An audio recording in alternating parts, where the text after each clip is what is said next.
Las Vegas and basketball, like Stockton and Malone or peanut butter and jelly, it's a match made in heaven. But before the two-time defending WNBA champs called Vegas home, before the G League Ignite experiment, before the All-Star Game in 2007, and the NBA in-season tournament, all the Vegas desert had was Tark and the Runnin' Rebels. Then 20 years ago, everything changed with the creation of the Las Vegas Summer League. This time on Sin City Beat, we're breaking down the impact of the Vegas Summer League and how it became a game changer for all things basketball in the Valley. Get ready. Let's do this thing. Sin City Beat starts right now. From Las Vegas, this is Sin City Beat.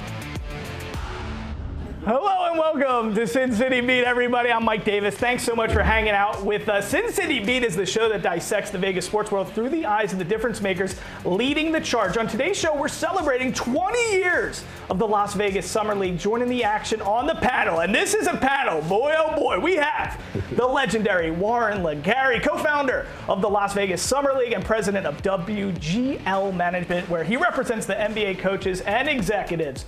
One of those coaches, Alvin Gentry, former NBA head coach. He's now in the front office with the Sacramento Kings. He's coached with the Heat, Pistons, Clippers, Suns, Pelicans, and Kings, and so many more. And last but not least, I'm proud to call him my friend, Olympic gold medalist and basketball Hall of Famer, the great, the legendary Spencer Haywood. Great to have you guys all with us. Let's dive in right now, because before 2004, small NBA summer leagues operated really around the country in Orlando, Utah, and Boston. It was scattered all over. But one idea to bring the summer league to Vegas changed the game. It changed everything. Warren LeGarie, I want to go to you first. You co-founded the Vegas Summer League, and you did that with Albert Hall. First, take me to the moment when you had this idea in your head and it all became possible. Well, the idea came because I made a living out of going through all the summer leagues, because I was an overseas agent in those days, where I used to take a lot of players from the U.S. and find teams for them in Europe.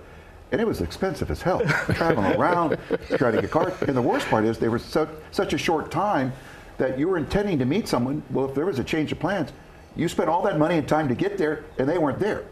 So it was really it was a dilemma. And it was something that, one of the things that, and we'll get into this later, why I feel our league became a success, is I'd listened. I'd listened to what people didn't like. So you're hearing all the things that people complained about. So what can you do then to remedy that? And you brought it to Vegas. And the crazy thing is, because notoriously David Stern never wanted anything to happen with Vegas and the NBA. That was a big no-no. But you had clients like Drazen Petrovic. You were overseas. You know, your first guy was a guy named Fernando Martin Espinina. So, I mean... Wait a second. How did you know that? I know all these things about you. Listen, Mike, how do you Fernando's an old guy now. But listen, this guy right here he was working for basically... You're not working at PsyOps, are you? He was working with Nissan in Japan with instant ramen noodles. So you were doing a little... Wait. I had that straight from the record. But I'm seriously, so you're working with Stu Jackson, Rod Thorne, all these guys, and you had to get a 5-minute meeting with David Stern to make this possible. How does it feel 20 years later to now see how, Vegas has become the second home of the NBA? Well, now that you put it that way, I actually feel much better. I didn't have much of a line going on before with all the ramen noodles going my way. No, part of it was you have to know people and their personalities, what some people are willing to do, not do. Rod Thorne, little secret to everybody, like to throw the dice a little bit. Am I right or wrong? Play cards. So I know he does. He knows Vegas. And golf. And he also understands that Vegas, there is a part of Vegas where maybe you got to be a little careful. There is this unbelievable growing community, fastest growing school, schools going up left and right, a whole new network of people that had nothing to do with the Strip. And that's where I knew the guy who would understand that was Adam Silver. Now, Adam and I developed a relationship when I was an overseas agent, because he was working a lot of the overseas markets for the NBA, creating the connections and stuff that would ultimately sell the NBA over there. So he was somebody who was simpatico for this, and so was Rod. And it's a great thing. And, you think about it because, Alvin, coaching for so many years, you see, has the Summer League developed more meaning even just from an analytics, X and O's, and developing a roster standpoint? Because, yes, the fans, maybe there were less than 10,000 in the heyday in the beginning, but now fans are coming out in droves. What does it mean, though, for teams and organizations, the Summer League? Well, I think the one thing is that it's a place where everybody wants to come. You can say whatever you want, but if you got a chance to play in a certain city or Vegas, then they're going to choose Vegas every time. So I think wait. You're saying it's not my winning personality? Is that what you're telling me? it was Warren's winning personality, but it was also had a little bit to do with Vegas. But just having an environment where you got all 30 teams here. Right. Now that I'm on the front office side, I can tell you, having all 30 teams here where you can sit and watch everybody and not have to chase around the country to watch these young players play, it made a big difference. And I think the guys enjoy being here. The games have grown. I remember when it first started, you would have, everybody's family members and their girlfriend in the stands. And now, we drafted Zion Williamson. Right. And the first game played here, it was a complete sellout, and it happened with Lonzo Ball. It happened with all of these guys, and so now it's a little bit like spring training for baseball. Yeah. I mean, there's a lot of people that their whole schedule is based around when is Summer League and when do the games start. It's crazy stuff. Spencer, when you take in Summer League here, the action, what does it feel like to you to see this young talent and just to see how this has grown and shaped Vegas? You've been a Vegas resident for a long time. Yeah. What is it like to now see 20 years later, Vegas Summer League, the level of this expansion? Well, the whole atmosphere of Vegas has changed basketball in this area, but also for the world, because people around the world, my brother lives in France.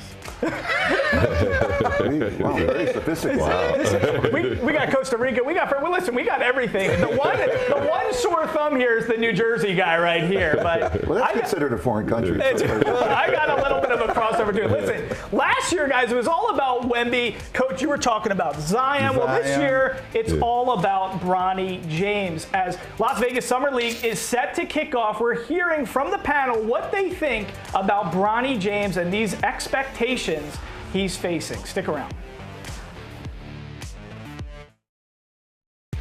You're watching Sin City Beat. Everybody, welcome back to Sin City Beat. His father is the face of the NBA, and now rookie Bronny James enters the league not only as a teammate with his dad, but with the similar scrutiny and pressure that his father has. Drafted 55th overall, the 19-year-old has struggled in his first two California Classic Summer League games. Game 1, he scored 4 points in 21 minutes. Game 2, in 29 minutes of play, he had 3 points on 1 of 3 shooting, adding 3 assists and 2 turnovers to the mix. But on a positive note, even at 6'2", defensively as an on-ball defender, he looks pretty good. So, Coach, you know all about talent, what it takes to be successful in the NBA. At this juncture, does Bronny James deserve to be on an NBA roster? Oh, I think so. I mean, everybody looks at the points, and that's all they talk about. But if you talk about a well-rounded game, the shooting is the one thing that you can improve on. I think it's the easiest thing to improve on in the league. But he is a guy that is a very good defensive player, an incredibly high basketball IQ. Obviously being around his dad and all of those situations right there. But I would like to see the public just give him a chance. Right. It seems to me that everybody is judging right from the start. Let's give him an opportunity to prove that he belongs or not belongs before we judge him. And before we go to Warren and Spencer, you have a unique perspective because your son Jackie's a manager at USC where Bronny was. Tell us a little bit about what your son had mentioned about, the element of Bronny and what that was like. Well, the thing that he said to me that he thought was the most impressive with Bronny is that, every arena that they went into, on the road, obviously there were so many negative and detrimental things said to him. Never bothered him one bit. He just walked out on the court and he just played and he competed. And it takes a lot. I mean, for you're a 19-year-old kid, and all of this stuff is being thrown at you. But I think he's handled it great. Warren, listen, you not only as an agent, you know talent, you know a lot of things. You know the produce business, but you also know basketball. I know good melons. You played at Pacific College. Listen, you're a basketball player. We call that the Harvard of the West. Okay. Listen, I no question about it. Knowing you, listen, that might be a reach. It could be. But from a basketball standpoint, you were mentioning off camera before we got back on air. You're saying you just like this young guy's drive. What does that mean to you? The presence. What it is. I hate to say it this way because basically our league has grown because social media. And it's the haters that dominate social media.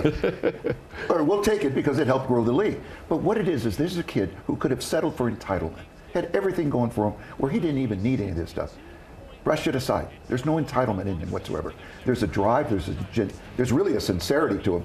It's authentic. What he's trying to do with all the scrutiny and all the haters, he brushes it off. And and I'd like to just jump in one more time. You know, we interviewed him in Chicago. All the teams have an opportunity to interview guys. The combine. Yes, the combine. You sit down and you talk to this kid, and you will understand that number one, he's way beyond his years as from a maturity standpoint, and all the stuff that he's going through, being LeBron James' son, he's handled it like a. I mean, it's crazy. But here's the thing: you have an ACL, it's 2 years. Everybody says, "Well, I can get back in 6 months." You may be back, but your knee's not back. All these kids ultimately would recover. Here's a kid that had a cardiac arrest issue. Nobody talks about it. He could have just said, "That's it.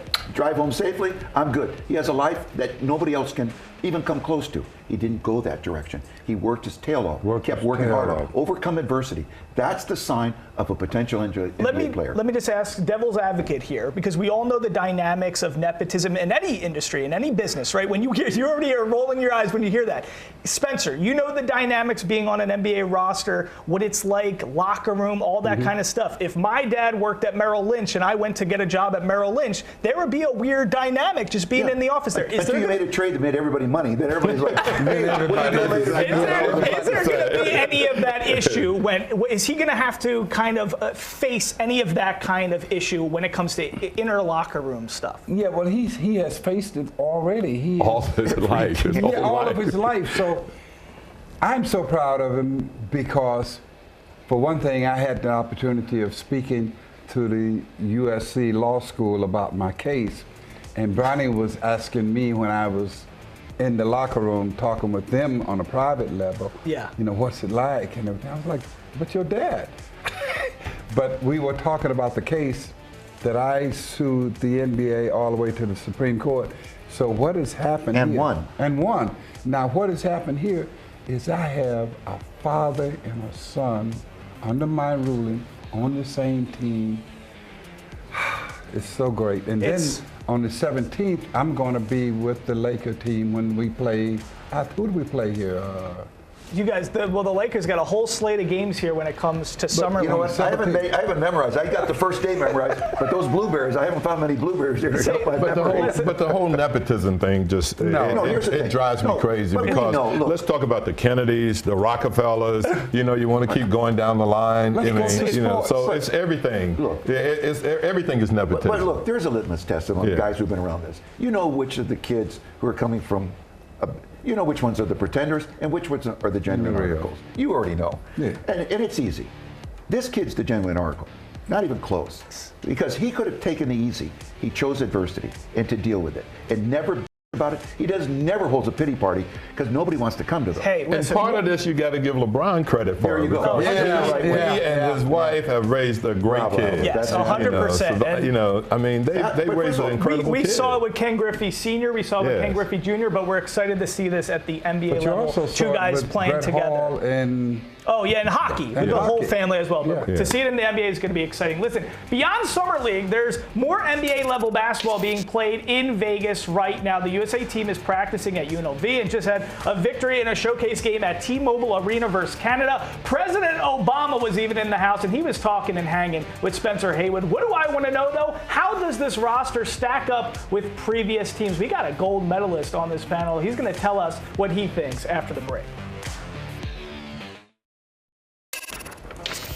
All right, Team USA basketball is gearing up for the Summer Olympics in Paris, and while the Americans have won gold medals in the last 4 Olympic Games, there's growing concern over the state of American basketball as the NBA and its stars have become increasingly more international. Crazy enough, this go-around, this USA roster features 3 first-time Olympians in Steph Curry, Joel Embiid, and Anthony Davis. So, Spencer Haywood, you won a gold medal with Team USA back in 1968, the Summer Olympics in Mexico City. At 19 years old, not only were you the youngest American basketball player in Olympic history, you led the team in scoring, averaging 16 points per game. Spencer, historically, when you consider all the USA teams, the Dream Team, the Redeem Team, how does this roster, this year's squad, how does it stack up against all these historical teams? Well, this team is more balanced, I think. I think we have 12 players that is going to play. Normally you have, maybe 10.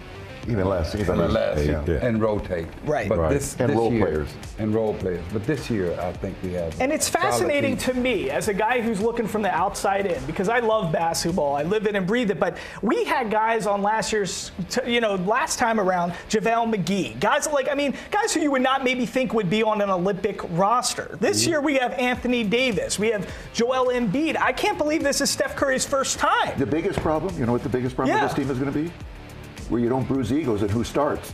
That's so coach. These Managing these Hall of Famers. personalities, having all these Hall of Famers, what would be like a start? How would you even craft a starting five? That's an issue in itself. Well, first of all, I think they've got the right guy as coach, and if you look at that staff with Eric Spoelstra and Tyronn Lue, it is a really, really good basketball staff.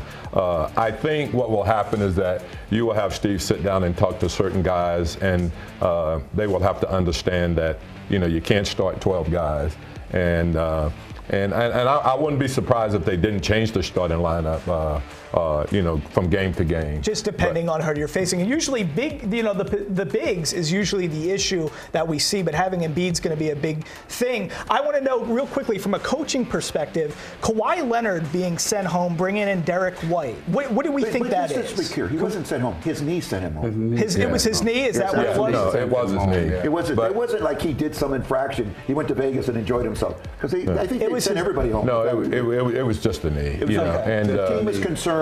They're concerned. There was some limp. And why Derek White over a Jaylen Brown or something? Well, like that? I think what they were looking for was another perimeter defender that they could have that could also make Shooting shots. And that's big overseas. And that had nothing to do against Jaylen Brown. Obviously the guy was MVP in the right.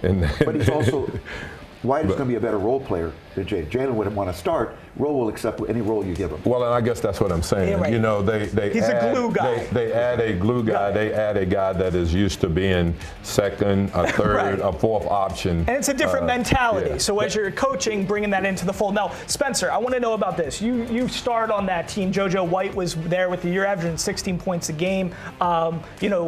Maravich got cut. You played for Press Maravich at Appalachian. I did. Yeah. But, when Anthony Edwards comes out and says, I want to be the number one option, that's as a young guy at this, who's really going to be the number one option? How does that dynamic work out when you have LeBron, KD, you have Steph, you have Booker, you have Tatum? Is Edwards really coming in? Is it one of those things you have to feel like you're the best player to be at that level? Why is he saying something like that? Because he's full of a lot of vinegar. So he don't know what he's actually What do you think is saying. more, the vinegar or the? I'm not sure. Oh my! He must have talked to Paul Pierce before that tournament because Paul's his biggest fan right now. Do we have any fear over competition overseas? France, any of these other big powerhouses, or is this a shoo-in? Well, I think what you're going to have is you're going to have some teams that has a couple of NBA players. I think we got close to 80 NBA international players. And they're going to have a couple of good players, and then they're going to have a couple of guys that's very good overseas. But from a talent standpoint, I thought that the U.S. team played the best team they're going to play. But against Canada. Against Canada, and then before that, the select team that they played against is probably the second best team that they are the first team. So always remember.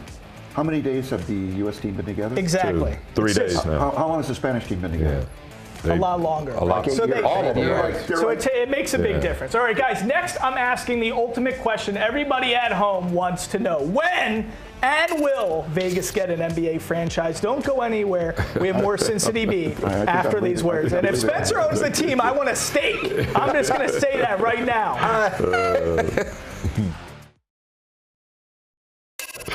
All right, Las Vegas Summer League changed everything. It was the catalyst that made Vegas the NBA's second home, creating opportunities and setting the groundwork for the possibility of a future NBA franchise. And as we get hyped for Las Vegas Summer League, its NBA fans and locals can't help but look to the future. So, Warren, you're a visionary. You're the man who makes things happen. And come on, we're in Vegas, baby. Not according to my eye doctor. He didn't think you can. You are a visionary. We're in Vegas, baby. If you had to gamble, and you had to gamble on this, when and will an NBA franchise come to Las Vegas? Sometime. Sometime. Spencer. I think it's going to be here in 2 years. You have both the Seattle Supersonics, where my jersey is retired. Exactly. And they have just cleaned up old Key Arena, but it's climate control. It's so beautiful there. They cleaned it up, and the driveway into the arena is called Lenny Wilkins Way. Now that's like a real sellout. Right. The team is here, but Las Vegas, we have the opportunity of having the team, and we have 2 locations that we're looking at for building the new arena. We would love it. We have the Aces already here. What do you think, Alvin? When is this going to happen? I will. Go ahead, tell us. I will put it this way. Okay. No one ever thought that a hockey team could survive playing in the desert. Hello. And I've been to a ton of the Knights games. They sell out all of their games. They got an unbelievable following. I don't hear what Warren is saying, okay, because it works. And you have such a big eclectic of people here that is going to love basketball. They love hockey. They've proven that already. And so with as many visitors that's come through this, if there is an NBA franchise here, I don't think it's going to have any problem selling out every single Well, no, year. you have the casinos. We can drop a couple of tickets, on your bed. Well, look, we got the head coach, we got halftime entertainment and comedian, and we have the guy who can make all the deals happen, the ambassador, and I'll broadcast the game right now. We're ready to go. That's why, you showed a picture earlier of me and Let's bring it up. We got to show Obama. Barack Obama with. We're going to show. Listen, Barack Obama, Spencer. That's what we were talking about. I know. Hey, we love it. We love it. Listen, I want to thank my great panel: Spencer Haywood, Warren LeGarie, Alvin Gentry. Thank you so much. Enjoy summer.